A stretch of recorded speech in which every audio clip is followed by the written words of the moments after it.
오늘 우리에게 주신 한이의 말씀 예레미야 30장 1절부터 24절까지 말씀입니다. 예레미야 30장 1절부터 24절까지 말씀 이제 봉독하겠습니다. 하나님의 말씀 경청하십시오. 주님께서 예레미야에게 말씀하셨다. 주 이스라엘의 하나님이 말한다. 너는 내가 너에게 한 말을 모두 책에 기록하여라. 나 주의 말이다. 보아라. 반드시 그때가 올 터이니 그때가 되면 내가 포로로 잡혀간 나의 백성을 다시 이스라엘과 유다로 데려오겠다. 나 주가 말한다. 내가 그들의 조상에게 준 땅으로 그들을 돌아오게 하여 그들이 그 땅을 차지하게 하겠다. 이 말씀은 주님께서 이스라엘과 유다를 두고 일러주신 말씀이다. 나 주가 말한다. 무서워서 울부짖는 소리가 들려온다. 평화는 없고 폭력뿐이다. 너희는 남자도 해산을 하는지 물어보아라. 어찌하여 남자들이 모조리 해산하는 여인처럼 배를 손으로 움켜잡고 있으며 모두 얼굴빛이 창백하게 변하였느냐. 슬프다 그날이여. 무엇과도 비교할 수 없는 무서운 날이다. 야곱이 당하는 환난의 때이다. 그러나 야곱은 구원을 받을 것이다. 나 만군의 주가 하는 말이다. 그날이 오면 내가 그의 목에서 멍에를 꺾고 그의 사슬을 끊어서 이방 사람들이 그를 더 이상 종으로 부리지 못하게 하겠다. 그러면 그들이 나 주를 자기들의 하나님으로 섬기며 내가 그들에게 일으켜줄 다윗의 자손을 자기들의 왕으로 섬길 것이다. 나의 종 야곱아, 너는 두려워하지 말아라. 이스라엘아, 너는 무서워하지 말아라. 나 주의 말이다. 보아라, 내가 너를 먼 곳에서 구원하여 데려오고 포로로 잡혀있는 땅에서 너의 자손을 구원할 것이니 야곱이 고향으로 돌아와서 평안하고 안정되게 살 것이며 아무런 위협도 받지 않고 살 것이다. 내가 너에게로 가서 너를 구원하겠다. 나 주의 말이다. 내가 너를 쫓아 여러 나라로 흩어버렸지만 이제는 내가 그 모든 나라를 멸망시키겠다. 그러나 너만은 멸망시키지 않고 법에 따라서 징계하겠다. 나는 절대로 내가 벌을 면하게 하지는 않겠다. 나 주가 말한다. 내 상처는 고칠 수 없고 내가 맞은 곳은 치유되지 않는다. 내 송사를 변호하여 줄 사람이 아무도 없고 내 종기에는 치료약이 없으며 너는 절대로 치유되지 않는다. 그래서 너를 사랑하던 사람들은 모두 너를 잊고 더 이상 너를 찾아오지 않는다. 내 죄악이 크고 허물이 많기 때문에 내가 원수를 치듯이 너를 치고 잔악한 자를 징계하듯이 너를 징계하였다. 그런데 어찌하여 너는 상처를 입었다고 부르짖고 고통이 가시지 않는다고 호소하느냐. 내 죄악이 크고 허물이 많아서 내가 이런 벌을 너에게 내린 것이다.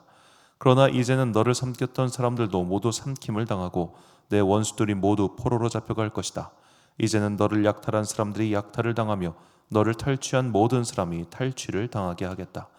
비록 사람들이 너를 보고 시온은 쫓겨난 여자요 찾아오는 사람이 아무도 없는 여인이다 할지라도 진정 내가 너를 고쳐주고 내 상처를 치료하여 주겠다. 나 주의 말이다. 나 주가 말한다. 내가 야곱의 장막들을 회복하여 놓고 야곱의 거처를 불쌍하게 여겨 페어의 언덕에 다시 성읍을 세우고 궁궐도 다시 제자리에 세우게 하겠다. 그러면 그들로부터 감사의 노래가 터져 나오고 기쁨의 목소리가 퍼져 나올 것이다. 내가 그들을 번창하게 할 것이니 그들의 수가 줄지 않을 것이며 내가 그들을 영화롭게 할 것이니 그들이 멸시를 당하지 않을 것이다. 그 자손이 옛날과 같이 회복되고 그 회중이 나의 앞에서 굳건해질 것이다. 그를 억압하는 모든 사람을 내가 벌하겠다. 그들의 지도자가 같은 결의 가운데서 나오고 그들의 통치자가 같은 민족 가운데서 나올 것이다. 내가 그를 부를 때에 그는 나에게 가까이 올 것이다. 그렇지 않으면 누가 감히 목숨을 걸고 나에게 가까이 올 수가 있겠느냐. 나 주의 말이다. 너희는 나의 백성이 되고 나는 너희의 하나님이 될 것이다. 주님의 진노가 폭풍처럼 터져 나온다. 휘몰아치는 바람처럼 악인들의 머리를 후려친다. 주님께서는 마음속에서 뜻하신 바를 시행하고 이루실 때까지 그 맹렬한 진노를 그치지 않으신다. 마지막 날에야 너희가 이것을 깨달을 것이다. 아멘. 하나님의 일은 단계가 있다라는 제목으로 하나님의 말씀 선포하겠습니다. 지금도 그런지는 제가 정확하게는 모르겠습니다만 제가 군 생활할 때만 해도 이제 장군이 되기 위해서, 그러니까 별 달기 위해서는 필수 보직이라는 게 있었습니다. 소대장, 그러니까 육군 기준인데요. 소대장, 중대장, 대대장, 연대장을 기간이 짧더라도 무조건 해야만 그들이 진급을 할 수가 있었습니다.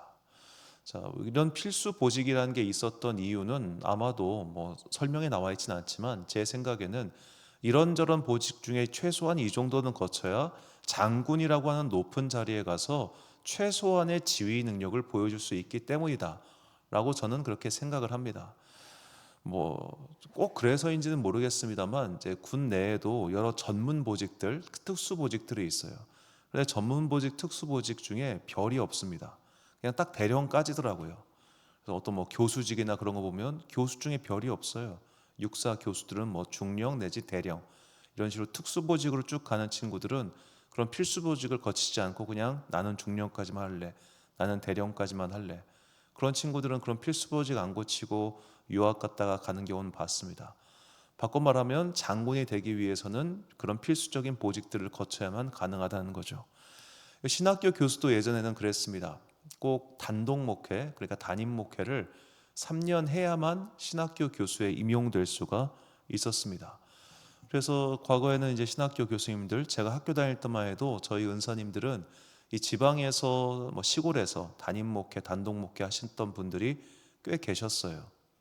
지금은 이제 현실적으로 이게 어렵다 보니까 아마 단독 목회 조항은 사라진 걸로 알고 있습니다. 그만큼 좀 목회와 상관이 없는 신학을 가르치고 있는 것 같아서 좀 아쉬운 부분이긴 하죠. 자, 이렇게 어느 단계를 건너뛰고 높은 자리, 높은 보직에 오르면 조직에 어려움이 생긴다는 것쯤이야 우리가 다 알고 있습니다. 드라마처럼 회장님 아들이 어느 날 갑자기 본부장으로 뭐 높은 자리로 낙하산으로 내려 꽂힌다. 현실에서는 그런 일은 없지요. 설령 그에게 직함은 높은 것을 줄지라도 그가 높은 직에 오름으로 말미암아 조직에 흔들리지 않을, 한마디로 말해 계급은 높은데 막 아래를 많이 거느리지 않는, 그런데 보내가지고 경험을 쌓게 하는 경우라는 몰라도 정말로 의사결정 과정, 조직의 의사결정에서 너무나 중요한 보직을 아무런 경험도 없는 사람을 갖다가 놓는 그런 멍청한 사람은 없어요. 있으면 그 회사는 망했지 벌써. 거기서 인사가 만사인데. 자, 어떤 사람이든 간에 어떠한 높은 자리에 오르기 위해서는 반드시 단계에 거쳐야만 하는 단계가 있습니다. 그 단계를 건너뛰고 높은 자리에 그가 오르면 그에게도 불행이고 주변에도 불행인 거예요. 그래서 인생의 3대 불행 중 하나가 소년 등과라고 하지 않습니까? 자주 말씀드렸죠. 너무 이른 나이에 성공하면 결국 그는 교만해질 것이고 그는 누구의 말도 듣지 않는 독불 장군이 될 수밖에 없다는 겁니다. 우리가 정치의 세계에서 이런 거 너무 많이 보지 않습니까? 어느 날 갑자기 대중의 인기를 얻어서 높은 자리에 올려놨으니 후루루루 말아먹는 경우도 있고, 또 너무 이른 나이에 성공해가지고 주변과 소통하지 못하고 화합하지 못하고 독불장군처럼 있다가 또 우수수수수 떨어진 경우도 있고 말이죠. 그런 거 보면 뭐 조금 빗나간 말씀일 수도 있는데, 이제 일본 같은 경우는 뭐 미국도 그렇습니다만 아버지의 대를 이어서 세습 정치인들이 있지 않습니까? 그런 사람들은 일찍 정치계에 뛰어들어도 그렇게 잡음이 없더라고요. 왜 그럴까 생각해 보니까 아버지 될 때부터 있었던 그 노하우를 물려받기 때문이 아닌가라는 생각이 들었습니다. 우리나라는 좋은 의미에선 나쁜 의미에선 세습이란 단어를 너무 싫어합니다. 세습 정치인, 뭐 세습 목사, 세습이라는 것도 사실 굉장히 옛스러운 표현인데 그것이 어느 때는 비단 나쁜 것만 아니겠다라는 생각도 들어요. 왜냐하면 노하우를 받지 않고 그냥 올라오면은 그게 더 크지 않나요? 그냥 제 참 개인적인 생각이었습니다. 자, 이렇게 인간 사회에서도 어느 조직이 운영되기 위해서 경험치를 쌓고 단계를 밟고 올라가야 조직이 안정되듯이 하나님의 나라에서 하나님이 일하시는 방법도 마찬가지입니다. 우리가 놓치기 쉬운 하나님의 중요한 성품 중 하나가 바로 질서의 하나님입니다. 하나님은 무질서하게 갑자기 어느 날 어떤 사람을 높은 자리에 올리셔가지고 조직이 혼란스럽게 그렇게 하지 않으세요. 하나님께서는 반드시 단계를 거치게 하십니다. 어린 다윗에게 일찍 기름을 부으셨지만 그로 하여금 10년 이상 도피자 생활을 하게 하심으로써 그를 단단하게 만드시고 그를 리더로 세우셨던 하나님, 하나님께서는 오늘도 그런 방식으로 일을 하고 계신다는 게 오늘 본문에 나타난 하나님의 중요한 방법이죠. 자, 오늘 본문은 바벨론에 잡혀간 포로들에게 예레미야가 다시 하나님의 말씀을 전하는 내용입니다. 자, 그 말씀 내용을 보면 결국 이것입니다. 너희가 지금 고난을 받고 있어. 고난을 받는 이유는 그동안 너희가 지은 죄 때문이야. 너희들은 이것이 빨리 끝나길 바라겠지만 일단 이거 다 씻어내야 돼. 그러니까 참고 기다려. 이것이죠. 자, 본문 15절 말씀. 너는 어찌하여 내 상처 때문에 부르짖느냐? 내 고통이 심하도다. 내 악행이 많고 내 죄가 허다함으로 내가 이 일을 너에게 행하였느니라. 아멘. 자, 너에게 70년이라고 하는 정화의 시간이 필요한 이유는 그동안 잘못 살아서 그래. 이게 하나님의 뜻인 겁니다. 마치 출애굽한 이스라엘 민족이 이집트의 때를 벗겨내는데 40년이라고 하는 광야의 시간이 필요했듯이 그 팔레스타인 땅에서 정말 숱한 우상 숭배와 악행을 저질렀기 때문에 너희가 이제 와서 나에게 부르짖는다고 해서 그게 하루아침에 탕감되는 게 아니야. 내가 너의 죄를 용서해도 너희의 옛 습관은 남아있을 거야. 그거 다 떨궈내는 시간, 그거 다 씻어내는 시간, 그 시간이 바로 70년이라는 겁니다. 이것이 씻어낸 이후에야 내가 너희를 다시 예전처럼 대해줄 거야. 오늘 본문 20절과 22절 말씀. 그의 자손은 예전과 같겠고 그 회중은 내 앞에 굳게 설 것이며 그를 압박하는 모든 사람은 내가 다 벌하리라. 너희는 내 백성이 되겠고 나는 너희들의 하나님이 되리라. 아멘. 자, 그러한 모든 시간이 지난 후에 너희들은 비로소 과거처럼 나와 함께하게 될 거야. 과거처럼 나와 더불어 동행하게 될 거야. 너희를 회복시켜주고 옛 영화를 돌려줄 거야. 이게 하나님의 약속입니다. 이것은 이사야를 통해서만 예레미야를 통해서만 주신 것이 아니라 이전부터 계속해 왔던 하나님의 법칙인 거예요. 자, 하나님께서 아브라함에게 아들을 주겠다 약속하셨습니다. 팔레스타인 가자마자 주셨습니까? 25년이 지났습니다. 25년. 25년이라는 세월이 지난 후에야 하나님께서는 다 들어주신 것도 아니고 하나 들어주셨어요. 하나. 약속의 아들 하나. 처음에 갔을 때 약속이 뭐였습니까? 너의 후손이 이 모래알처럼 많게 하겠다. 이게 약속이었습니다. 그 약속의 첫 단추를 끼운 게 25년 후. 하나님께서 우리에게 복을 주기를 원하시고 우리에게 잘 되기를 원하시고 우리의 삶을 회복시켜 주시기를 당연히 원하고 기뻐하십니다. 그런데 우리를 갑자기 높은 자리에 올려놓고 갑자기 그냥 두면은 어차피 그것이 너의 인생을 망칠 걸 아시기 때문에 고난의 과정, 연단의 과정, 시련의 과정 이런 여러 가지 것들을 거치게 하신다는 거예요. 그걸 다 거친 이후에 우리는 마치 연단을 받은 정금처럼 하나님 앞에 나아갈 수 있는 존재. 그래서 과거에 잃어버렸던 그 관계가 회복되고 처음에 우리가 창조되었던 그 본연의 모습 관계대로 되는 데까지 시련의 시간이 필요하다는 겁니다. 단계가 필요하다는 겁니다. 이사야 선지자를 통해서 우리에게 말씀하셨습니다. 이사야 1장 25절부터 27절까지 말씀. 내가 또 내 손을 내게 돌려 내 찌꺼기를 잿물로 씻듯이 녹여 청결하게 하며 내 혼잣물을 다 제하여 버리고 내가 내 재판관들을 처음과 같이 내 모사들을 본래와 같이 회복할 것이라. 그러한 후에야 내가 의의 성읍이라 신실한 고읍이라 불리리라 하셨나니 시온은 정의로 구속함을 받고 그 돌아온 자들은 공의로 구속함을 받으리라. 아멘. 자, 내 찌꺼기를 잿물로 씻듯이 녹여 청결하게 하며 이게 세탁한다는 뜻입니다. 내가 너를 완전히 세탁을 할 거야. 깨끗하게 빨 거야.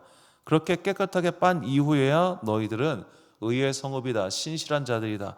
그렇게 하나님께서 일컫게 될 거야 라고 말씀하시는 거죠. 이것이 오늘 우리에게 주시는 하나님의 메시지입니다. 자, 인생이 힘겹고 고난이 겹치는 사람들 많습니다. 그럼 우리는 기도하죠. 주님 빨리 이것 좀 끝나게 해주세요.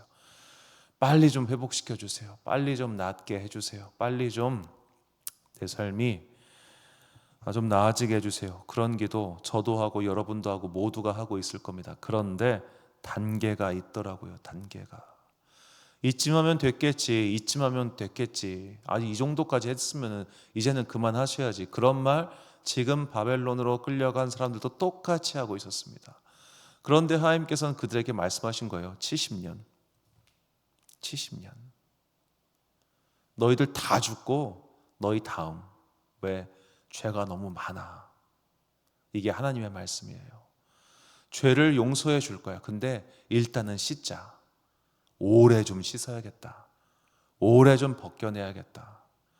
자, 이게 참 우리의 삶을 되게 힘들게 하고 어렵게 하는 요소이기도 합니다만, 우리는 결국 하나님께서 우리를 정화하시는 그 시간, 우리가 많이 쓴 표현으로 연단의 시간을 버텨야 합니다. 그 연단의 시간이 끝난 후에 우리는 주님께서 약속하신 많은 열매를 얻게 될 것입니다. 히브리서 10장 36절 말씀입니다. 너희에게 인내가 필요함은 너희가 하나님의 뜻을 행한 후에 약속하신 것을 받기 위함이라. 아멘. 사랑하는 지혜빛 광성교회 성도 여러분, 그리고 이 새벽을 함께 깨우고 계신 귀한 주님의 자녀 여러분, 혹시 지금 하나님의 세탁 시간을 겪고 계십니까? 하나님께서 여러분의 인생을 무슨 걸레 빨듯이 쫙쫙쫙 빠르고 계시는 그런 시간을 겪고 계십니까?